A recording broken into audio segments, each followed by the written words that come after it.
if you want to become a fashion photographer, it is incredibly difficult. So what I've done today is I've brought somebody who's absolutely nailed fashion photography, has made a successful career of it. It has been her only career. Now, the photographer we've got in today has been very sporting, and she's allowed me to ask her absolutely anything from her first big break, the equipment she uses, the lighting modifiers she likes, what it's like to be a working photographer, and everything about fashion photography. If you want to work in fashion or portraiture, this will be a great video. Now, Jodie's work, we're going to break it into 3 bits just before we talk to her. There is her personal work that looks like this.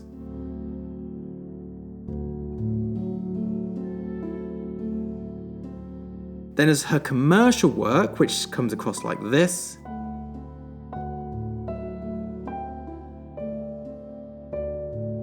Now that you've seen her still image, what I want to do is show you her moving image. Now, before I show you the showreel, because it's going to jump straight to the interview after that, if there are photographers that you want me to interview, pop it down below in the comments and I'll do my best to reach out to them and see if they're game for it.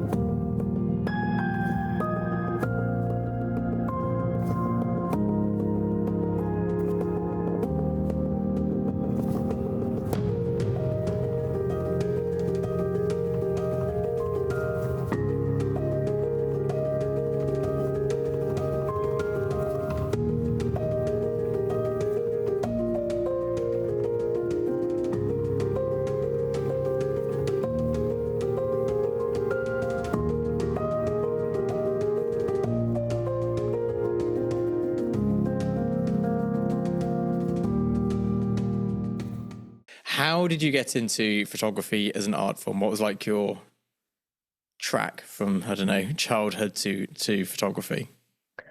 It was a mixture of things.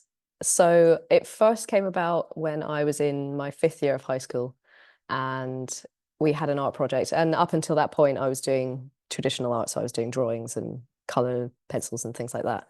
And that influence came from my mum. She's a fashion illustrator, and I mean, she can do art in any way, shape, and form, any medium you can think of. She can do the most amazing things with it.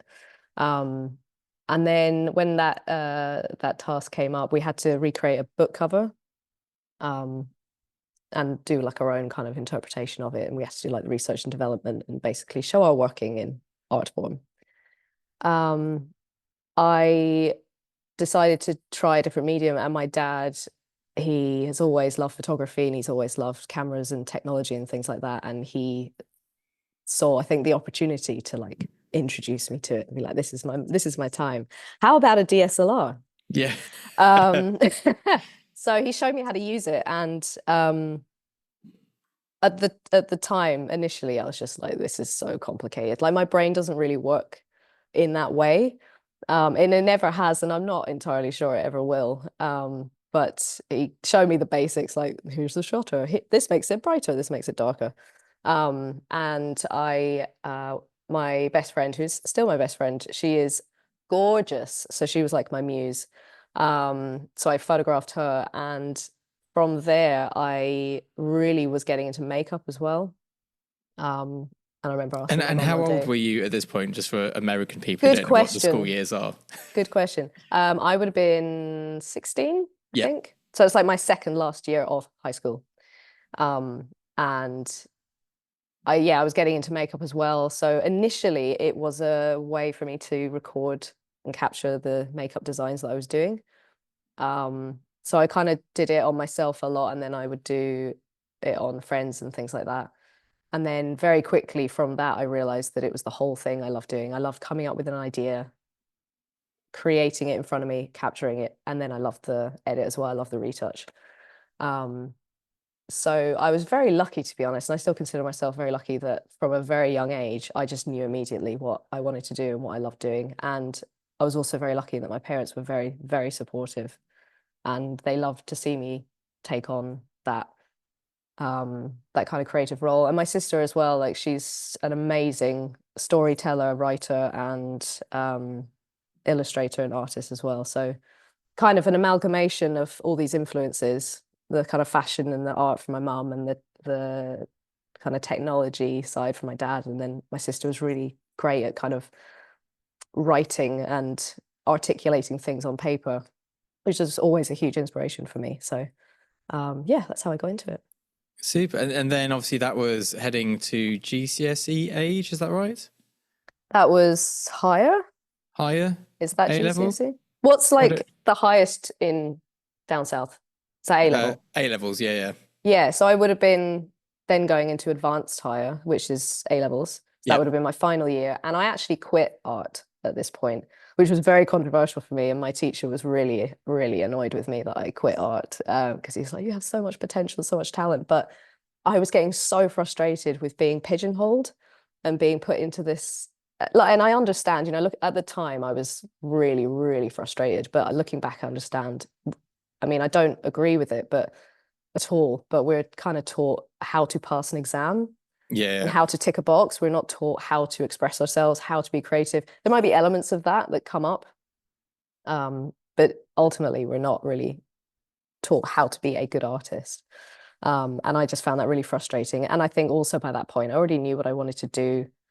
I already had this like burning desire to do my own thing, and I just kind of rebelled against it. And I was just like, nah, I can't do this. It was just ruining it for me. And at the time as well, my sister was in university studying digital art, and I could see how it was really kind of ruining it for her as well. So I was just, the whole academic process just kind of stopped for me at that point, and I realized, right, this is it for me. I'm not going to go to university. I'm not going to carry on in this way. I'm going to cut it now and just crack on and do my own thing, So essentially. so what was your own thing then? So you're 18, I guess. Yes, I would 18, have been same as 18, yeah. Scotland. So Hmm. you're in Scotland, for those who don't know, which is the Yes. top part of Britain. It's Yes. its own Very in country. the north.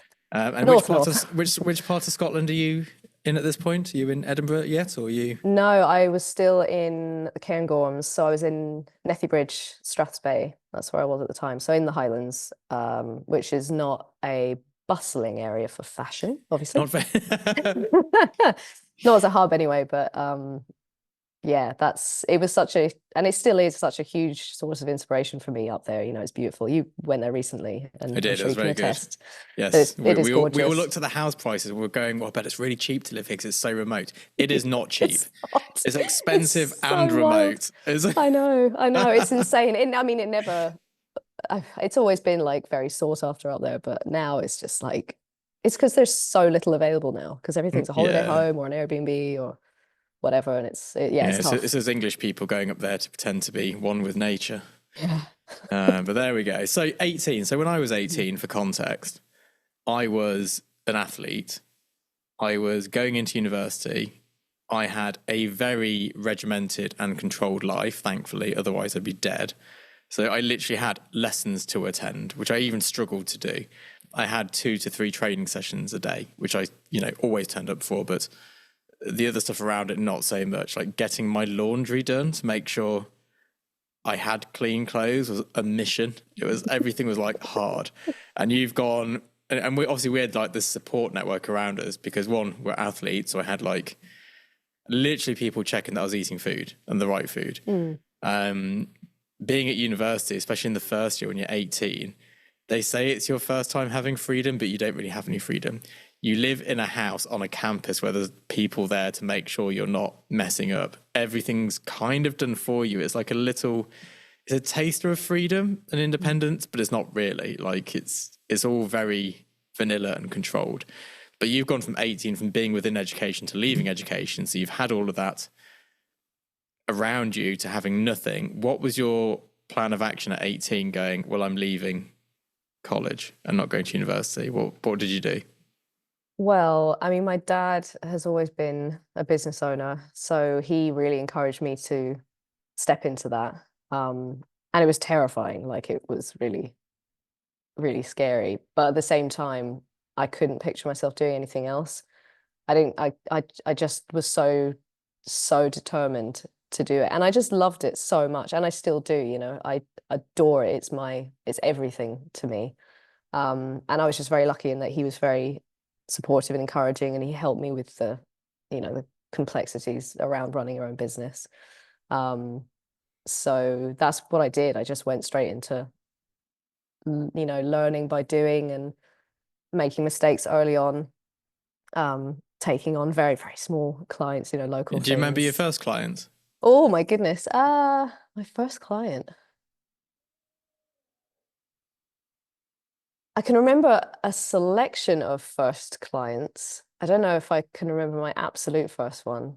There are a few that stick out to me. I did a wild variety up there. I did a couple of weddings, which were definitely my least favorite thing to do. So like the stress of a wedding is like a different realm. It really is, Yeah. especially at 18. Oh my God, it's just one of you.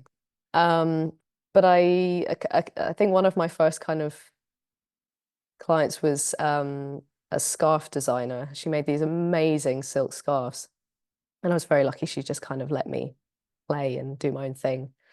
Um, and I think it was one of the first occasions that I was able to get a model up um, from Glasgow. It would have been, and I still work with her. I actually worked with her 2 weekends ago for a fashion designer. So I've been working with her since we were both 18, grown up together, which is lovely. And then another one was a nail tech, and she did the most amazing, like, you know, nail designs. And she would enter competitions, so she would get me to do the photography for her nail art, and we'd do all sorts of fun things like um it was like cocktail inspired. So we had like a cocktail glass, and I think I had some blue liquid, and I did like it was like splashes and stuff. God, I Oh, didn't know nice. what I was doing. I don't think it's that bad. Like I actually looked at it the other day because it's still on my like photo reel, and I do remember looking at it and going, Scott must never see this. So, Never. do you remember how much you charged for your first jobs? I think it would have been in the realm of £250. I think. That's about what I charged for. I think for my Yeah. first wedding, I charged £300, Yeah, that sounds about right. and it felt like so much money at the time. Yeah. And they gave it to me in cash as well, so obviously I spent it on booze. Of course. Um, and I think like my first non-wedding job was hardly anything. I think it was like I charged £120 to photograph someone's 40th birthday. Wow. And It I feels, worked for it. But yeah, compared yeah, to minimum wage day jobs, I was like, this is loads of money. It's yeah, like 2 days' salary. yeah. And you can have Um, total control over everything. You know, you can, there's something very, I mean, I guess at that age as well, something really liberating about being your own, being in control of yourself and your own day and yeah.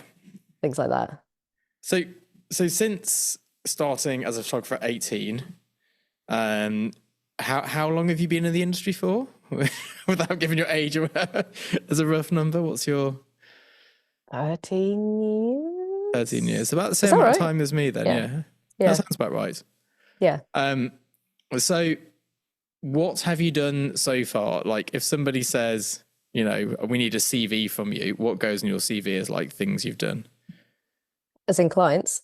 Yeah, clients and campaigns and Um, well, big number one for me is one that I've just finished recently. And it's probably the one that no, it is the one I'm the most proud of. And it was the in photography, production, and curation for the interior artwork for the W Edinburgh that's just opened up the hotel in the St. James Quarter. That was a year and a half long project, and um, it was yeah, it was I was basically commissioned to do something that I would dream to do in my spare time as a personal project, which just doesn't happen.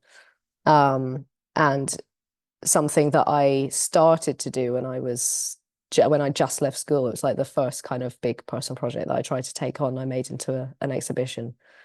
Um, so to be commissioned off the back of that and to kind of redo it again and to be given that level of free reign with a client that big, dream come true.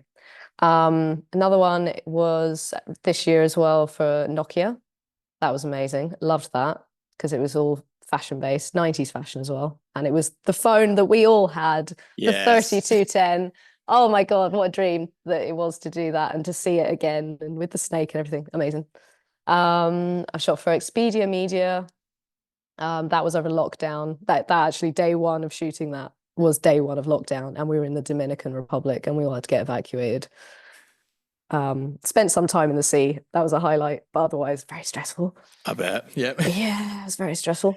I've shot some stuff for Moulin Rouge. I've had my work on the facade for that.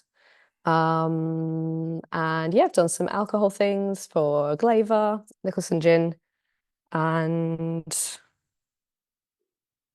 yeah, my mind goes blank. My God, yeah, but there's a lot of things we've done. There's a lot of things we've done. Now, we did touch on it very briefly, which people probably didn't pick up on, but you mentioned that you were hiding work, so I never saw it. Explain to people who don't know, which will be everybody, what our working relationship is. Yes, so Scott is my agent, and he looks after me in all things photography and business, which is a dream come true. Thank you, Scott. So when you say the work that I'm hiding from you, do you mean the stuff that I think is not so great now? Yeah. That is food and drink Which I'm related. now going to be looking for, yes. No, well, it doesn't exist. Well, it might do. Oh, don't go on Flickr. Who Yeah, remembers everything's on Flickr? Flickr. Everything's on Flickr and DeviantArt. Oh my goodness, I shouldn't have said that. Nobody going, look, I'm gonna hide it from the Yeah. internet after this immediately.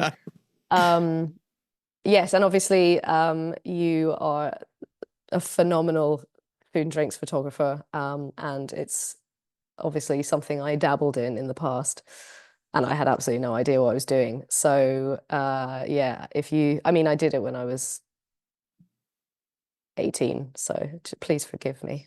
Yeah. Please So forgive me. how did our working relationship come about? Because it wasn't me that you contacted first. You spoke to Pete first, didn't you? Yeah, Did you so speak to Pete or did Pete speak to you? I met Pete at the Wasn't it in a Production pub, was it? Paradise. No, no, no, I met him at the Production Paradise event, That was which, it. yeah, so for anyone that doesn't know what that is, it's basically like a company that runs this huge directory of photographers, production companies across the world, and every year, or maybe once or twice a year, they put on these big portfolio review events where they get some of the best agency directors, producers, art directors in a room, and sometimes it's in Barcelona, sometimes it's in London, and you go along and you've got 20 minutes, like speed dating, but with art directors, which is loads of fun. And you go in with your book and you have 20 minutes with each person with your book. And it's very intense, but it's brilliant. And it's very difficult to get that amount of meetings of that Yeah. caliber at all. And the fact that they come from different countries as well. Like, so the first time I met Pete was at this speed dating event, and I showed my book to him, and that was in Barcelona as well. And hang on a second, no, he wasn't a reviewer. He was actually on my side, so he was actually presenting his photographer's work to the reviewers. I remember now, I met him there's like a little room for the photographers to sit so they can have a little panic before they go and see, the creative director of Adidas. And I remember walking in and everyone was so welcoming and so chatty, and everyone was looking at each other's books. It was so nice, lovely atmosphere. And I saw Pete, and I think he took to me initially because he loved my hair. Um, he calls me a little rock and roller. I love his accent as well. It's Yeah, I know. proper London. It's proper London. It's so endearing. I love it. And he looked through my book and he was just like, he was looking at it initially. He was like, okay. And he looked at me again. He went, okay. Oh, you're not bad, are you? And he's like, oh, I'm just going to message my business partner. Hang on a second. And I think he was messaging Andy at the time, perhaps. And then we met again the start of this year. We kept in touch, met again the start of this year in January at the same event, except he was reviewing. So I sat down with my book. And he said, oh, it'd be great to work together and to do something. And Karen was there as well at the time with him. And then I think 3 days after I came home from that, he sent me an email saying, oh, it'd be great to meet up again. So I came down to London a couple of weeks later. And yeah, I think he called me maybe a month after that.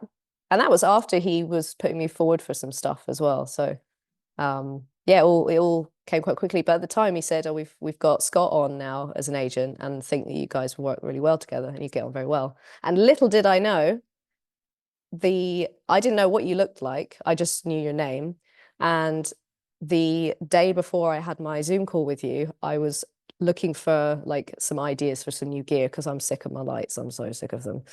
So I was like YouTube, looking at YouTube, and the majority of YouTube channels I just cannot deal with. They're either like super in your face and obnoxious, and they spend the first 5 minutes talking about subscribing to their channel. And it's just like, and you're like skipping, get to the point, and then you skip, and then an advert comes up, and you're like, I'm over this. Can't do this anymore. But your channel just came up, and I was like, oh my God, this is not annoying at all. Oh wow, he's got to the point immediately. Oh, this is nice. And I went down a full rabbit hole with all your videos, and I was just looking through them. And then you popped up on the screen for the Zoom call the next day, and I was like, hang on a minute. I was looking at you on YouTube yesterday. I had no idea it was you because you're Tin House Studio. So I use a different name on YouTube to everything else. I don't use my surname as an agent, just my first name. Yeah. But yeah, cool. So for context for you, because you obviously don't know this, I had just signed 2 photographers, and of my own choice, with no like what's the word for it? Not signed, but picked them from the roster. I was like, I want these 2. And Peter told me, he was like, oh, Jodie's looking to sign with somebody else, so make sure she doesn't. And I felt so much pressure. I was like, Jesus Christ. He was like, just don't mess it up, Scott.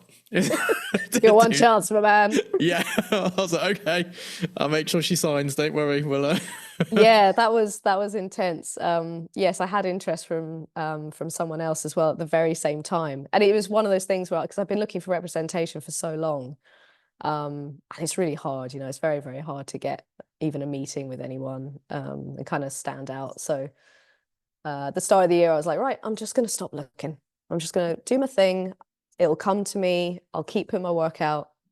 Just, I'm not going to get as bogged down with it anymore. So I took my mind away from it. And then literally within 2 weeks, I had 2 people contact me out of the blue saying, we want to sign you. And I was like, okay. It was really, really tough. It was really, really tough.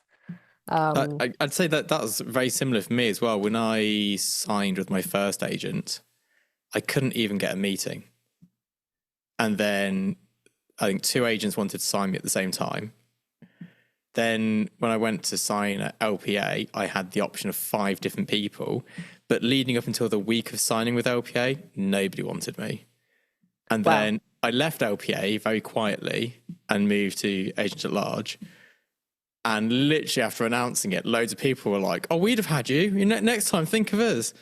And I was like, do you know what? Whenever I am thinking of finding an agent and I'm asking people, nobody answers me. And then as soon as you change, and all of a sudden every agent's sliding in your DMs on Instagram going, hey, if it doesn't work out, screw you. It's like reverse psychology, isn't it? It's just like, you don't know what you've got until it's gone. Yeah. So I don't know.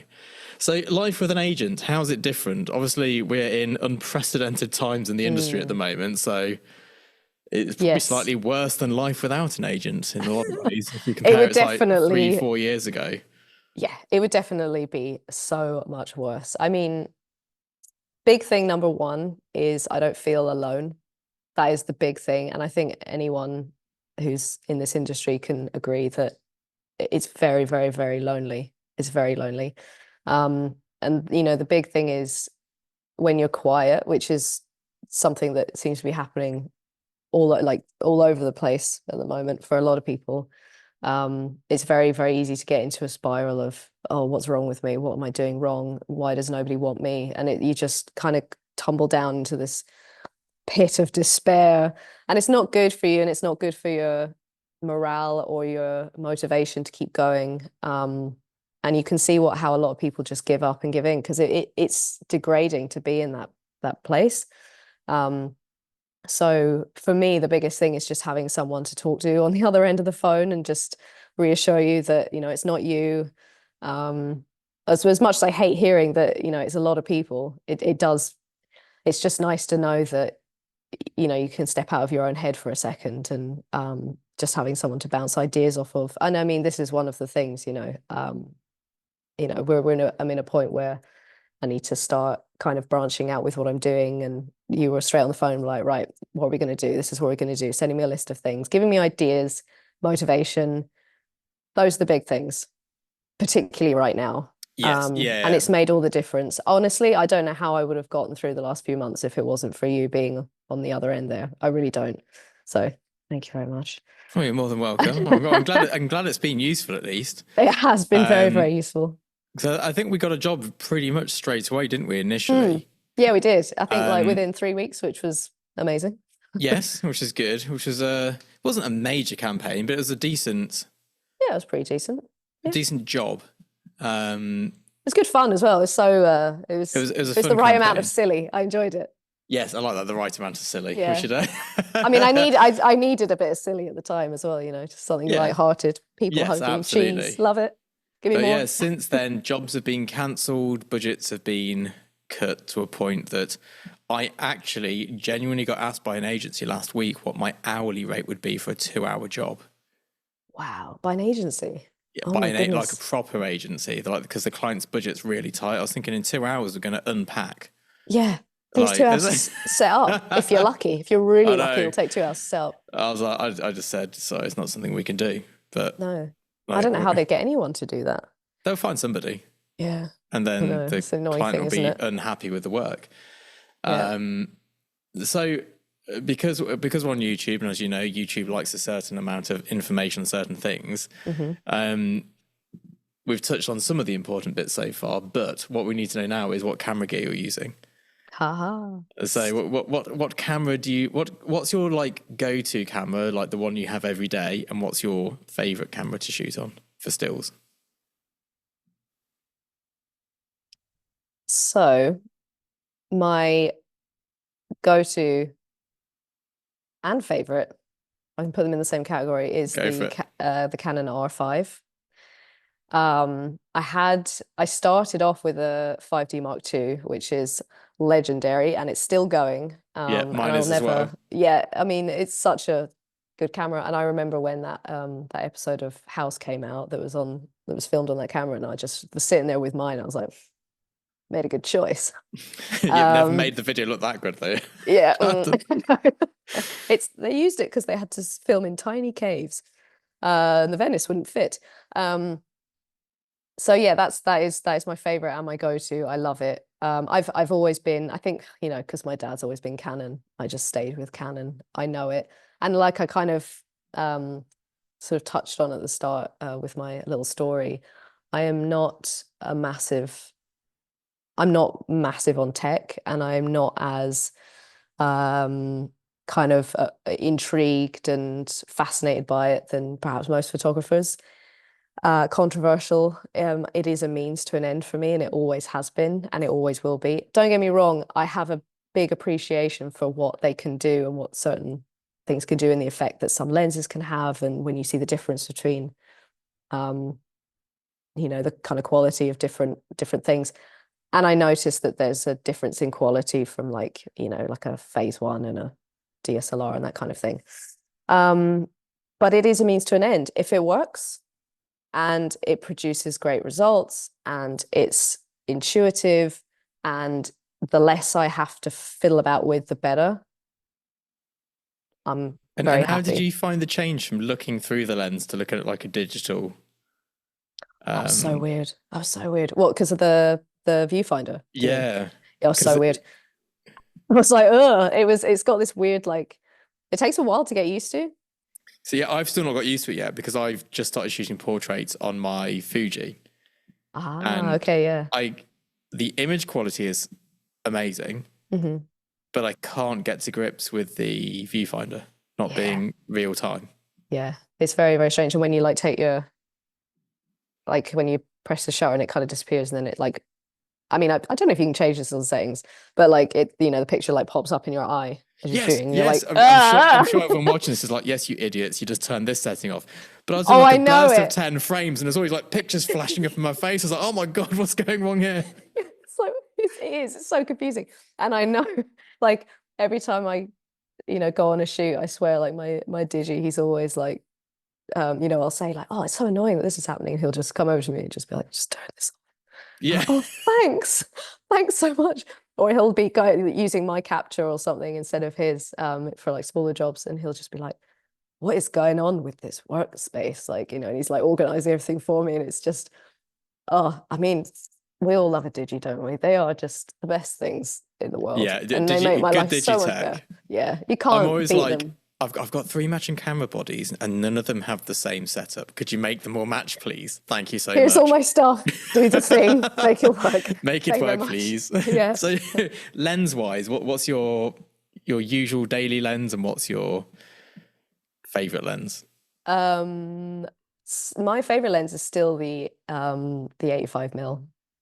Is that the It's still one the two 85. or the one? Is it still a 1.2? One Did you two, ever have the yeah. big glass, like the It's massive? huge. Yes, it's huge. Yeah, It's somewhere over here. I'm scared to unplug myself in case I pull this entire yeah. set with me. It's over there, but yeah, it's amazing. I remember when I first got it, took the lens cap off, and it's just this massive. I was like, whoa, So look at is that yours glass. the DSLR version? Yeah, it's the Yeah, EF one. yeah, And I went to get the RF and I looked at the price and I was like, oh heck. yeah. Absolutely not. No. So I've got the adapter for it, but that's my favorite one because it's just so beautiful, and I think a lot of people would agree it is.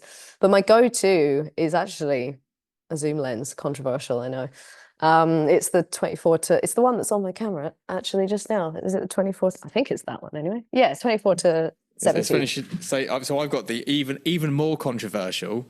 Both of my zoom lenses for both the Canon and the Fuji are the 24-105 f4s. You know, like That's so cool. Oh my God, I lived off of the that kit lens. lens. Yes, I lived off of that lens for like the majority of my career. I just can't be dealing with changing lens. I mean, on my big Me like too. technical camera, I have like a prime lens. Although Yeah. I still just use a 90mm for everything on that because it's all still life. But when I'm shooting the portrait stuff, I rented every lens by Fuji, and I You use used one. all of them for a little bit, and then I Yeah. put the 45 to 100, which is like a 24 to 70 or something. Yeah. And I was like, yeah, this is the one. We'll just I'm use this so one. glad you said that. That makes me feel so much better because I'm I don't I'm obviously I know that you're kind of back onto portraiture for the first time in a long time. I don't know how you shoot or what your style is, but for me, like my style Chaotic. is yes, okay, me too, good. So that's why the zoom lens is so great. I'm all over the place. Like I'll be like, changing the angle because I love wide Yeah. angle stuff. I love getting really close and going wide and making everything warped and strange. I'm on the floor, I'm standing up. I'm basically like me and the model are just doing this. We're just dancing. It's just like a never-ending dance. So to have that flexibility is so nice. It's so, Yeah, so nice. absolutely. And I found like, say for day one, I used all primes, and for day two, I just used the zoom after getting onto it at like 3 p.m. on day one. Mm, And I was just like, I'm changing lenses so much. yeah. And like, I'd need 4 cameras really. Yeah. You don't be changing lenses on a mirrorless camera Yeah. because the dust, like, I had to clean my sensors so much. I've never had to do that before. Right. So yeah, now it's just the zoom lenses only. And I wanted to use my Canon for the shoot of the 24 to 105, but it wouldn't tether for the first time ever. Like Canon's like, I must have broken the cable. That's so And strange. What cable do you use? We're talking about cables now. every 51. Yeah. Yeah. That's the one. I mean, That is but I the one. have been using it since it came out, that cable. So it may well have just been cabled one too many Maybe. times. I have had like and to be honest, this has been the bane of me and my Digi's life is the tethering thing. Because the thing is like Capture keeps updating and it has just had an update. I wonder if it had just updated It might have been when you were shooting, actually. because it was literally like last week or something. Yeah. And every time Capture updates, he gives me a text. He's like, Jodie, I need to make sure your camera still works with this thing. And it's like his fear on set, he'll update it. Every and then Digi's he like that. doesn't Like, give me your camera now. give me your camera immediately. Yeah, I remember Let's make sure it works. Yeah, the night before the Nokia job, wherever it was, some premiere we were staying in London, and well, like I think it was, it's like 9:30 or something, and George just texted me. He's just like, Capture One's just had an update. I need to test your camera now. So we were just in the room, just like firing off like a million shots, Yeah. making sure it all works because there's nothing worse than, and obviously like I tethered my stuff myself like for years. There's nothing worse than staring at the screen, not knowing what's going on. You've got everyone around you just. I know. It's like, let's just restart the computer. Yeah. that I normally mean, fixes it. Have you tried turning it off and on again? Yeah, that's the I one. actually got an email from the CEO of Capture One the other day. Did you? Yeah. Wanting to, I don't know what I can say actually, but yeah, I'm gonna go and ask them about this. Like, is there I don't know, because mine auto updates, I think, which again, I'm sure other people are like, you idiot, don't let it auto update. That is the Give worst. it like a month, I think. It's Well, kind of I like use updating your LS operating Digi. system. Do you know LS Digi on Yes. Instagram? Yeah, Yeah. yeah. Yeah. So I follow him, and until he says update, we don't update now. That's exactly what George He's says. like, because he'll do like, he's like, I've done an update, everybody. The following things Yeah. don't work. Yeah. Listing all of them. I'm like, great, let's not do that then. Yeah. And He's so great for that. Like we all follow him for he is the so mecca. not my Digi. So my Digi is a different person who you may have worked with. Some of the Digis I work with. Have you ever worked with Liam? Big Yes, tall Liam. big, Like 8 foot really Liam. soft, Yeah. lovely Liam. Yeah. Who can reach the lights on the light stands without it's lowering them amazing. down. It's so useful. He's fabulous. So he's one of the Digis we use sometimes freelance for lots of people at Agents at Large. He's great. But then every shoot I do, I have a different Digi. Oh. Just because of who's available, where and when. Right. So there's always a different Digi, but I have my digital technician in the studio once a week, and he just comes in and fixes everything. I'm like, laptop's not working, email's not emailing. Can you make work? So love that. tether cables are the bane of my life. That and triggers were until I just bought Pocket Wizards. And now I just know no matter what camera gets sent, even if the hot shoe's broken, you can plug a Pocket Wizard into the PC sync port at the side of it and still fire it. Oh, can you? Yeah, well, I'm not sure if you're supposed to, but you can. So, only one way to find out. yeah, absolutely. All goes well. But yeah, so in terms of lights and modifiers, what are your daily usable lights and modifiers, and what's your favourite when you get unlimited budget? So, beauty dish, silver beauty dish, has been my go-to forever. And I think I said to you when you messaged me saying I'm going to do this portrait shoot, I was like, all else fails, stick a beauty dish on, everything will just look fabulous. It's my absolute favorite modifier. But I also love a magnum reflector. And very recently, for the shoot that I did for fashion designer, was it last weekend or the weekend before? We got a pro photo for Fresnel in. It's changed my life. I've only used one twice, and it was years and years ago. And I think it wasn't even for people; it was for drinks, I think. And we got it in because we wanted to, because all the clothes were black, completely black. Yeah. It was hard, and like one of the fabrics was velvet, and velvet just absorbs light like you would not believe. It's so hard to shoot, so hard to photograph. But we knew we wanted to do some like really kind of creative like silhouette kind of stuff, and we wanted to do things where we were just like lighting like very specific sections of the face or like the clothes or whatever like that. But it's so hard to describe. It's got a fall off and a finish that I just don't think you can get from anything else. It's really hard to describe, but it's so beautiful, and it looks cool as well, let's be honest. Yeah, we've got a big Fresnel back here somewhere. There. And on the little back, next to some things. But I was just Googling over here the price of the Pro Photo Fresnel. Yeah. $2,500. And then the barn door is on top, 500 quid. Just the barn How is doors. a barn door 500 quid? Oh my God, I just found that just beneath it. Yeah, That's insane. I don't get it. Because the kit place that I hired it from, normally he gets stuff kind of like secondhand, barely used, but secondhand, because like we've just seen the price of stuff is just ludicrous. But he said he had to get that brand new, and he told me how much it was, and I was like, ooh. It weighs a ton as well. And the weird thing is, sorry, this is really me going in on it now. The little pin thingy, the thing, I'm not technically good with my words. When you put it onto the stand, what do you call it? The thing that it goes in? I don't know. When you put the I know exactly what you mean. The bit you put the light stand into on the that bit. Yeah, you know what I mean. I'm sure it's got a proper name. I don't know what it is. I don't either. It again means to an end. It's so small. It's really short, and the thing weighs a ton. It's so heavy. That's not what you want, is it? You want a nice, a deep one. Good bit of purchase. Good bit of purchase, exactly. And like my Aperture 600, that weighs a ton as well, and it's got a really deep. Yeah, because I've got an Aperture 600 here actually, and that's like got a really good purchase to get onto the C stand and screw it on, because they weigh a ton as well, don't they? The Apertures. Exactly. So I was like, oh, this is going to have it, and then I looked at it, I was like, why is it? It's this big. I'm not joking. It's so crazy. So we That's wanted to put it nuts. on the Mega Boom Yeah, overhead. But we looked at it and was like, that is not happening. That thought is best not rather it. happening. Yeah. So yeah, mad. You'd think for that price, they'd really make sure it didn't break on you. Yeah, yeah. Do you know what? I bought the Broncolor hard light or whatever it's called, which is Mhm. basically a set of barn doors and a light bulb for like £1,700. And you have to you have to take your previous head apart, change the flash tube, which is like a £600 flash tube. You got your white gloves on. It's just like, Jesus, It's really? so insane, isn't it? This is so stressful. Like, if I break this is Yeah. expensive. So now I've got one Broncolor lamp, which is just permanently set up for that because I'm too scared to keep changing it. But now I've lost the other flash tube and I don't know where I put it. So Oh somewhere no. there's like hundreds of pounds worth of flash tube just bouncing around in a case somewhere. But That's a I don't horrible know. thought. Yeah. It'll So it'll come. what's your kit at like your house and studio? Like, what do you own lighting kit wise? I'm not proud.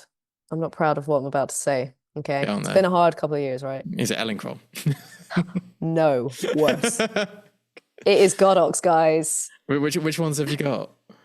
I've got a 600 Yep. AD Pro or something like that.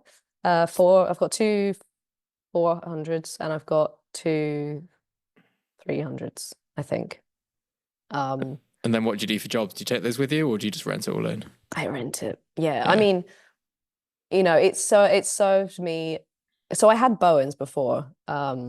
And there's some in here as well, actually. Like Paul, he's old school as well. He's just like, Bowens has always been great, love it, love it, love it, never going to change. And then they stopped manufacturing Bowens, Yeah. and mine broke because I was a bit, manhandling it too much with my inexperience. And I wanted to buy more, and then they weren't manufacturing them anymore. And I was like, oh no. So naturally, I went to the what's the next best thing kind of thing.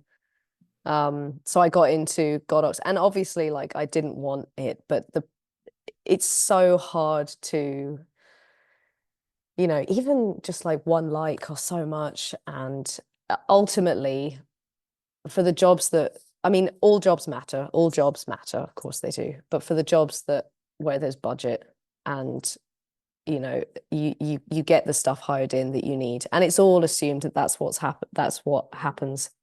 It's normal, it's expected. And ultimately, I do think that a lot of these things are really overpriced, as we just discovered with that Fresnel. But it's the reliability. I mean, I had Profoto here on that shoot that I did last weekend with the Fresnel, and oh, what a difference. The speed of the recycle time. Like, do you know how nice it was to like throw fabric in the air and just be like, Yeah. Did you have the Pro Packs? The big yeah, pack? Yeah, yeah. They're brilliant on it for that sort they're of thing. so good. Yeah, and it just makes such a difference. You just feel like there's just less constraints. Yeah. And for me, like as I kind of said earlier, the less constraints I have, the more freedom I feel on a set, the happier I am, and the more fun I'm going to have. Um, and it's really important to have fun, no matter the job. It's really important to just have fun because it comes across and it does make a difference to the whole day. So yes, I have Godox. Yes, I don't like it. Yes, I'd love Profoto or something of the like. But currently, I can't justify it. And like I said, I'm obviously in a realm now where I'm getting jobs that have the budget for kit. So Yeah, yeah, and also, why bother buying it if you can just rent it? yeah, exactly. I mean, Like, I did think like, oh, it would be great to buy the stuff at some point because it's so good. And then you're like, for that price, how many times do I need to rent it to then kind of justify it? And then obviously they bring out something new later anyway. So exactly. And then you yeah, got to do all the repairs. Like, I don't know how much Pro Photo repairs are, but Broncolor repairs are expensive. yeah, they're probably And expensive. even Bowen's repairs are expensive when you could get them Mm. done. Because what I did was I think I had 10 Bowen's heads. Mhm. And by the time I went from Bowen's to Broncolor, I'd only got 4 left. So I used to Frankenstein them together. So I'd have like 2 That's so broken funny. lights and make one functioning light out of the 2 broken ones. So I'd be like, right then, this one, the power port's broken. This one, the board here is broken. So we'll take a working PowerPoint, a working board, and build it into one. Because they were so basic, the Bowen's ones, where you could literally pull them Yeah. apart. And just as long Oh, as you amazing. don't take lights apart if you've never done it before, because if you touch the capacitor, you will die. And especially Okay. like power packs. If you touch the capacitor in that, it will Yeah. kill you. Okay. Good to So know. yes. I didn't know this the first time I did it. My mate came in and was like, Scott, do you know what you're doing? I was like, no. And he went, just so you know, if you touch this bit or this bit, you die. I was like, what? Oh my God. That's It was that's like something you there's want to know beforehand. 3,200 watts stored up in that. That is not what the That's human body insane. likes. That's insane. So we've gone through kit. Why do you shoot fashion and not something else? This is a question that's come in from somebody. So what made you know that fashion was the thing to shoot? This is probably a better way to phrase it. Okay. That's a good question. It's a simple question, but it's a good question. I guess it kind of comes back to my upbringing. So from a very early age, I've been surrounded by fashion. My mum, as I said, was a fashion illustrator. She always had 1970s, 80s Vogues everywhere. She always looks amazing. Like she always dressed so beautifully. And, growing up, I was always asking about it. And, it would always be around the house. And one of the illustrators that she loved was Erte, and so art Deco illustration. And yeah, I guess when you're growing up, those visuals just kind of stick with you. So it was kind of from that I realized that I loved fashion and I love fashion photography. And shooting it, there's I don't know what it is. There's something about the way there's something really fun and enjoyable and satisfying about capturing a person, I think, to start. Capturing a moment of someone's expression and the way they've moved. And I always felt like in the beginning that when you get so say you get an amazing model in, it's like a dance. And I always found that really fascinating. And everyone's dance is different, and you're kind of trying to capture it at the right time and at the right moment. And because the thing you're photographing is moving, you don't really know what it's going to do. And it's the same with fashion, especially if you've got something really floaty or something that moves a lot with the model. You don't know what you're going to get until you look at the screen or look at the back of the camera. And it's those moments that I just love. You're just shooting away, music's blasting, you're kind of in this like quite an intimate moment with the model. It feels like nothing else exists, nothing else is around you. You're just completely absorbed in what's in front of you and what's through the viewfinder. And everyone is so different, and everyone brings their own sort of personality and their own spin to it. And it's the moments where you look at the camera and you go, oh my God, like I didn't see that happening at all, but here it is there. So yeah, I don't know if does that answer the question? Well, it's an answer. It's an answer, yeah. I'll ask them if it answered their Yeah. question or not. Yeah. And along those lines, what makes a good fashion photographer? I'm sure you are aware of the high, I was going to phrase this delicately, but I won't. High volume of men photographing models calling themselves model photographers, which as far as I'm concerned has nothing to do with fashion. So for people on the internet who've probably been brought up into that world, what actually is a fashion photographer and what makes a good one? I think what makes a good fashion photographer is, first of all, understanding fashion and understanding clothes and the role that they play and the role that they have played. One of the things I always tell people who are kind of just starting out is always know what came before you, and always have a good understanding of what shaped or what has shaped where we are today. What has shaped generations. Why are things iconic? There are a lot of people that have kind of said to me that they like the way clothes look, but they don't care for the names, and they don't care for the who's who and stuff. And to a point, I totally understand that. And I do think there's a big element of the fashion industry that's very kind of up itself a little bit. Do you know what I mean? And I don't like that side of the industry. I really, really don't. It feels very cliquey, and it's a bit like being back in school. But it's not really about that. It's about how there are people that have shaped and defined generations, that have shaped and defined eras. And everyone wears clothes, everyone wears them, everyone has made a choice in the morning to put something on, whether you're aware of it or not. So it's something that everybody can kind of understand to a point, and it's something that everyone can talk about. It's so completely, it's a universal language, So I think what makes a good one is really understanding and having an appreciation for that. And I think what it also makes a good fashion photographer is knowing how to communicate with your model, and knowing how to communicate with your team and your creatives.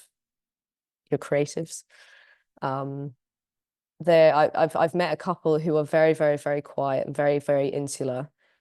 And I've always found that it's really, really important to understand how to articulate to the people that you're working with what it is you're looking for. To a point, it's very nice to kind of see what people do and how they interpret things. But knowing how to get the best out of people will make or break an image for sure. And, fashion photography is undoubtedly a team effort. It's a collaboration. You can't do it completely solely on your own at that standard. So, yeah, those are my top points, I think, if that answers that. And I think that, I can't speak for every genre of photography, but I think that also applies to mine as well. Mm-hmm. Like when people are like, oh, my food images don't quite cut it, it's because you're just taking pictures of food. Yeah. Like there needs to be context, there needs to be a meaning for it. Like what you choose to photograph is more important than how you choose to photograph it a lot of the time. Yeah, I totally agree. If I'm going to photograph an ice lolly to fit in my body of work, it has to be the right ice lolly, which sounds ridiculous, but I can't just go and photograph any ice lolly in my style and it look correct in my body of work. It has to have the cultural significance, which runs alongside the narrative that is my voice. Yes, exactly. If I just go and I'm going to photograph a bottle of Budweiser today, that has no context within my body of work. There's no link to that. There's no point where that works. It's just a pretty photograph, which anyone can take. It's not particularly difficult. Oh, it's suddenly got sunny here. Yeah, I know. I just saw your face just bloomed. Hang on. I'll just lean down here and do a quick adjustment. Okay. I've got no assistance today. It's just me. This might go horribly wrong.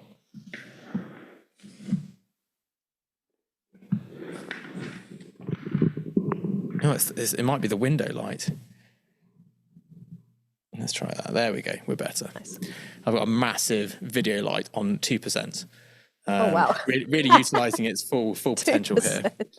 But there we go. So I've got a load of quick fire questions from the audience. You've answered some of them already. So if I don't read your question out, it's probably because it's already within what you said.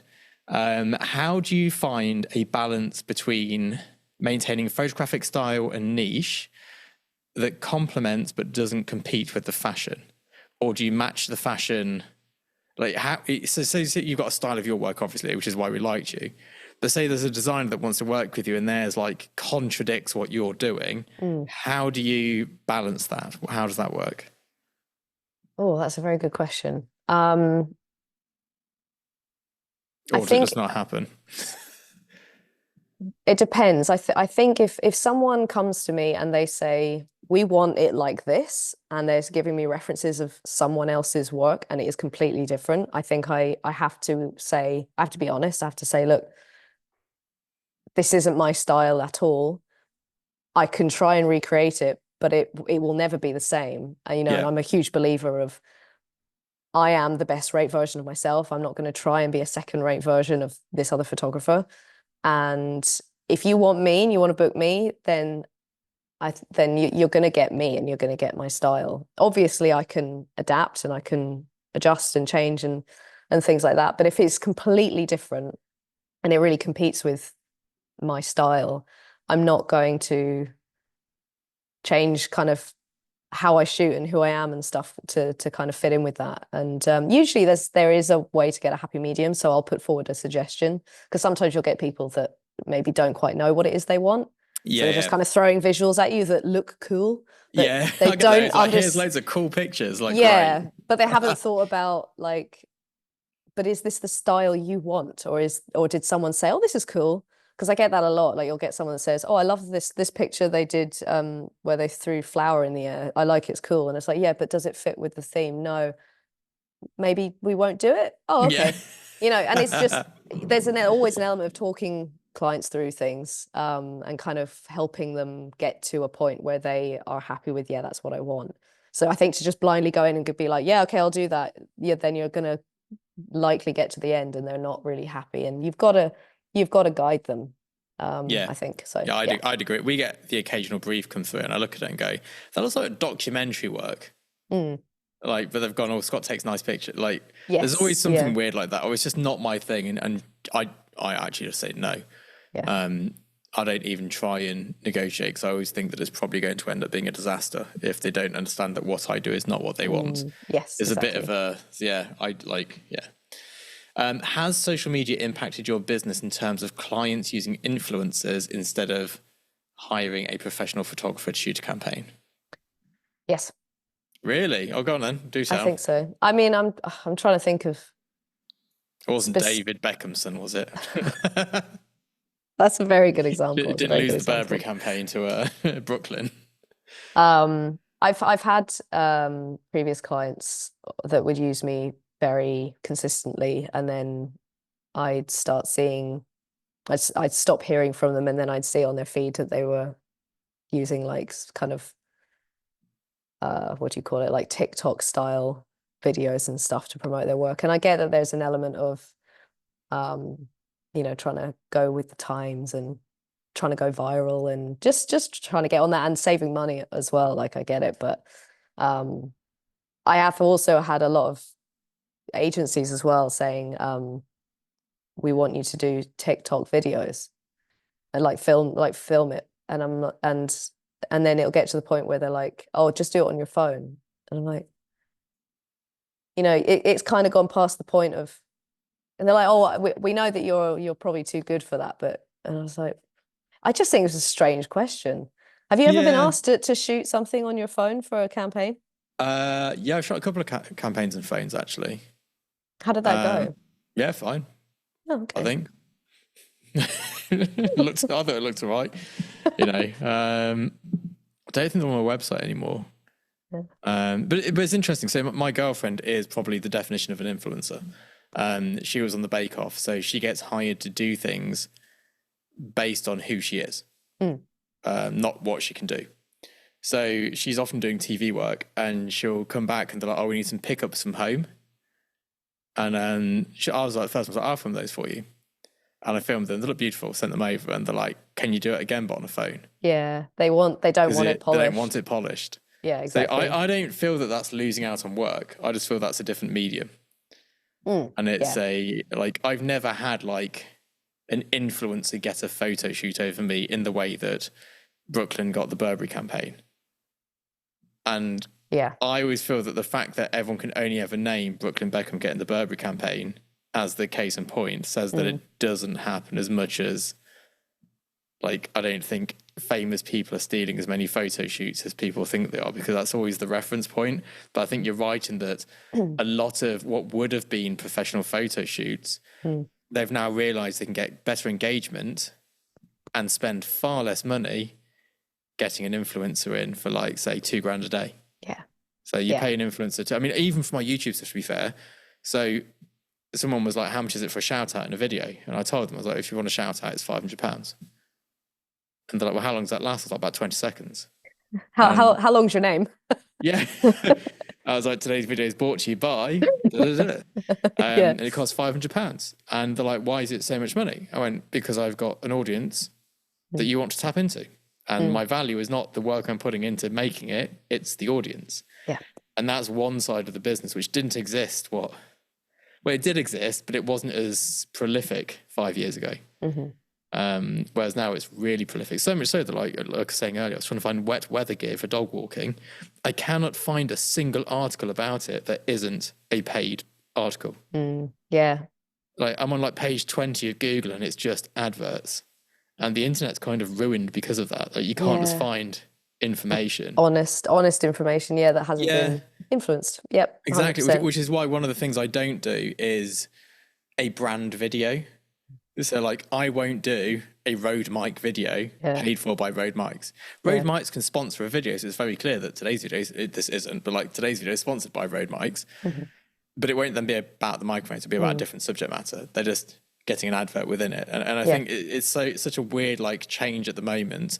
But it'll come full circle again and everyone will be fed up of fake like AI stuff like that at the moment, the move over to this like influencer marketing, and then everyone will get fed up of influencer marketing because everyone hates influencers, and it'll come back to traditional advertising. But there's definitely been a change in the amount of, especially this year, campaigns that are going to social media instead of traditional. And it's really hard to argue the case for them not doing that, I think. It's like you can spend 75 grand on a photo shoot, or you can spend 2 grand per major influencer, get 10 And of you're them, combining be well audiences under and- budget. You've got 10 different campaigns going out. Yeah, it's a strange world. It's a very strange world. Yep. So I don't know. Hopefully it goes back to normal so we can carry on doing what we like to do. I don't. Please. Failing that, we'll become influencers. It'll be great. Yeah, I mean, we're halfway there anyway, aren't we? Exactly. Pretty much, so it's Exactly. Was there a key change or a key moment in your career that sort of made everything pick up? Was it like something you did and you're like, that was the defining moment that made everything take off?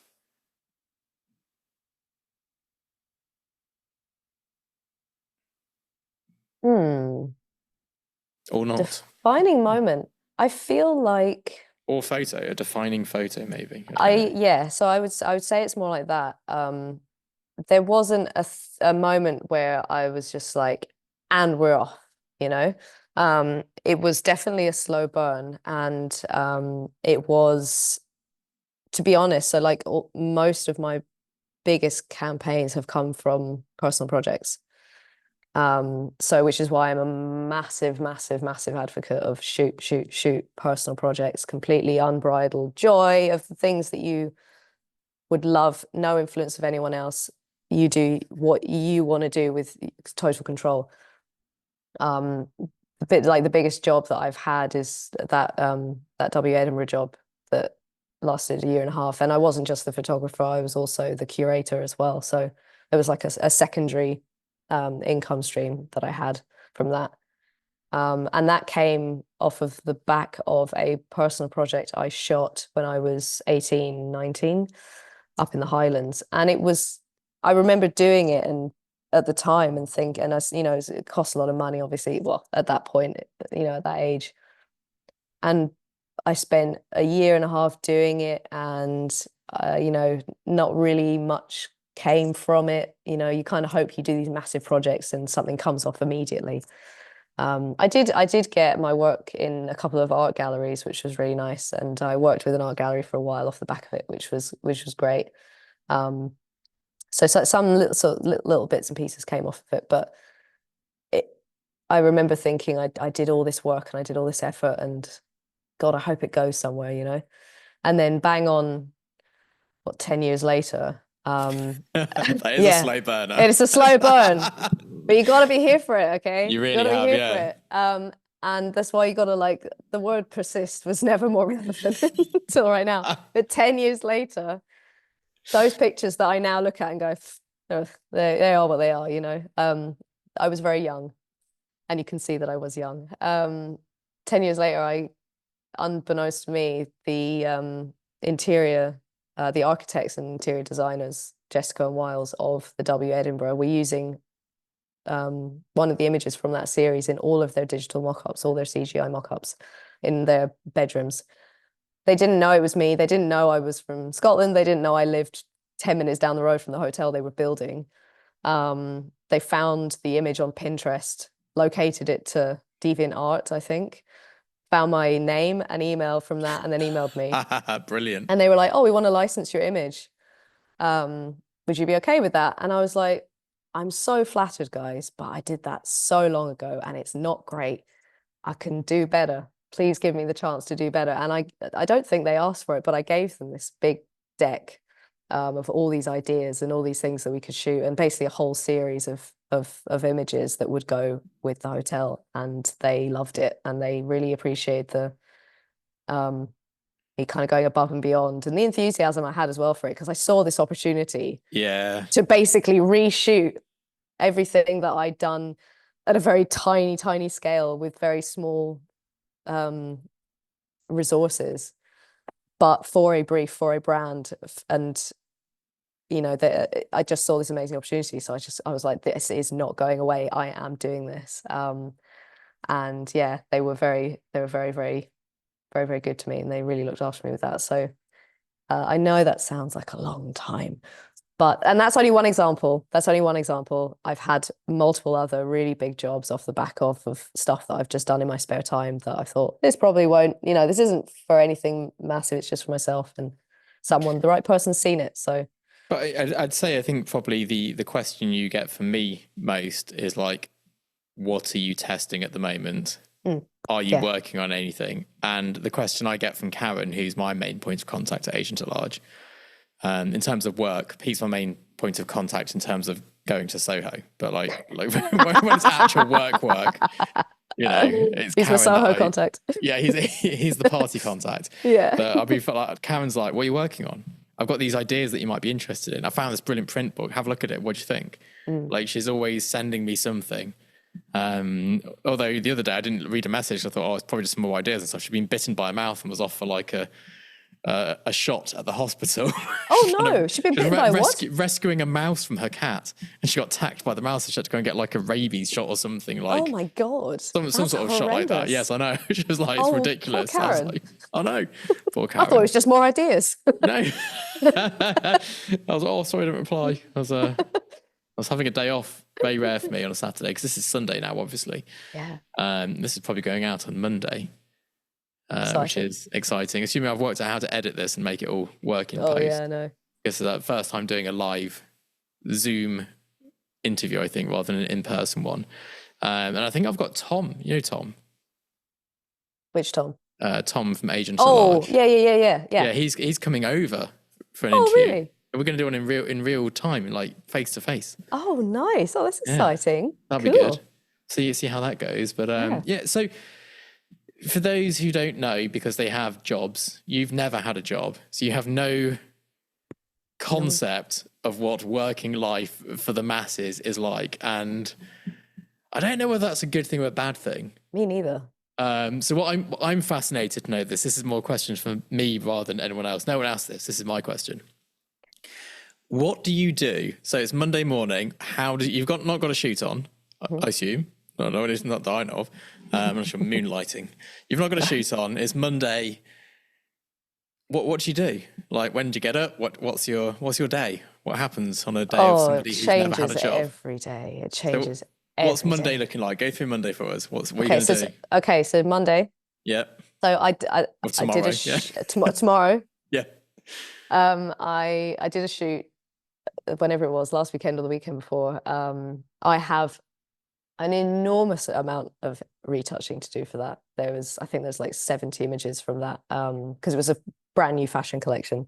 So tomorrow I am going to be up at 7. I'm going to be in here for 8, and I'm just going to power my way through it. Normally what I do is I'll have 2 screens. I'll have something innocuous on one screen. So I'll have like IT crowd or gone fishing or something that's like I can switch off to.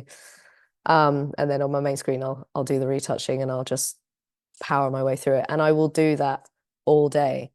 Normally what I would do, because I'm a little bit under the weather at the moment, normally I'd get up earlier and I go to the gym first and I train for like an hour and a half, and then I'll come in and retouch, because I'm a bit like, just going to retouch all day. And if I'm lucky, I will eat something at some point. What time do you finish at?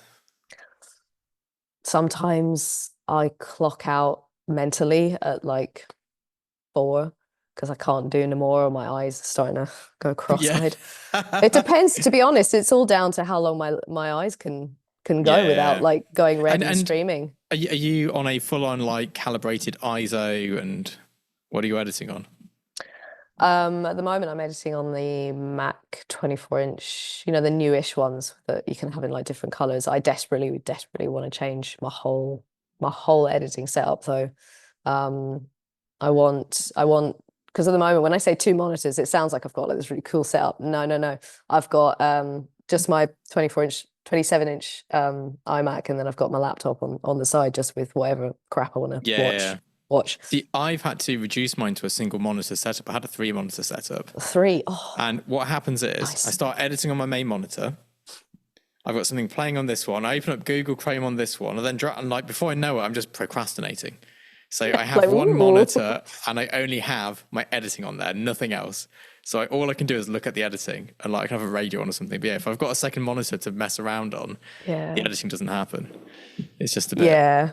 It's dangerous territory, isn't it? Once you start branching out into this whole command center of things. Yeah. As much as I love it, but when Rob comes in, he's like, "How do you manage with one monitor?" I was like, "I can't manage with more than one.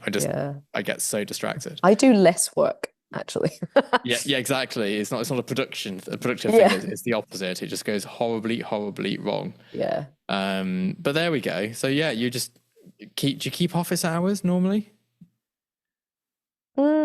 I kind of do because I share the office space with some another company. So Paul is a photographer. He owns the whole space, but I share my space with a company called Glitchers. They make games, so they have normal kind of working hours. So I kind of feel like, when people start saying, right, I'm off now, bye. You're like, oh, is that the time? Oh, God, me too then. You kind of start like syncing up.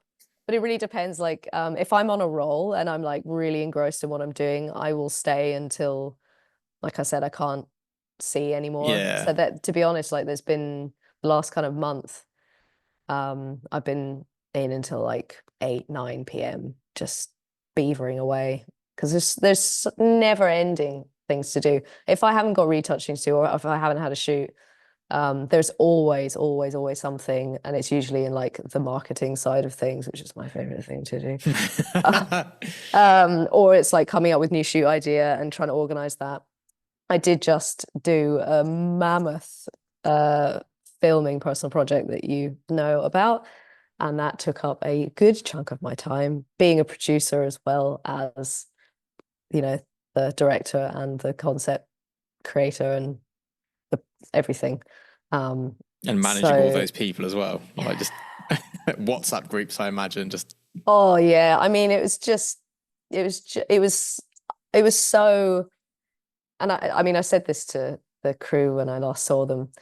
The first bout of filming was 2 days up in Aviemore, so imagine getting a whole cast and crew on my own to Aviemore, make sure they had accommodation. I knew what the dietary requirements were. I had food sorted out. We were going to be in all these different locations. God forbid it rains, which it inevitably will. All this stuff, kit as well, coordinating. We had to get our focus puller up from Swansea because 40 focus pullers I contacted, nobody was free. It was ridiculous. And I was so like, it was so stressful, but I loved every minute of it. Yeah, I loved every minute of it, and I could do that. It would kill me, but I could do that every single day. I loved it. I live and breathe it. Do you get the crash and burn afterwards, followed by like tonsillitis and something? Oh, 100%. Like the adrenaline crash is obscene, and you kind of don't. I guess that's maybe part of that is like you just don't want it to end. You just want it to keep going and going and going. You want to live on that high. And that kind of there's a weird part of that fight or flight that you just want to keep being in. Like when I'm on a shoot, even if it's just a one-day shoot in the studio, I love the buzz. That's another reason why I love fashion photography. Just being with a big team of people, and you've got like in the studio, it's one big room. There's no separated rooms, so you've got styling over there, you got makeup over here, you got hair over there, you got props and set and stuff, and it's just so much fun. And the music going. I just love that. What's on your playlist? What's the what are the go-tos? It changes all the time. It's either 70s rock, 70s, 80s rock, After the Nokia shoot, I went through a proper 90s phase again. Like, yeah, 90s R&B and hip hop and stuff. What else? There's one shoot I just played Pendulum, like just straight through. I don't know who appreciated that. But I was just like on a roll. It was really We're feeding my going. adrenaline. Yeah.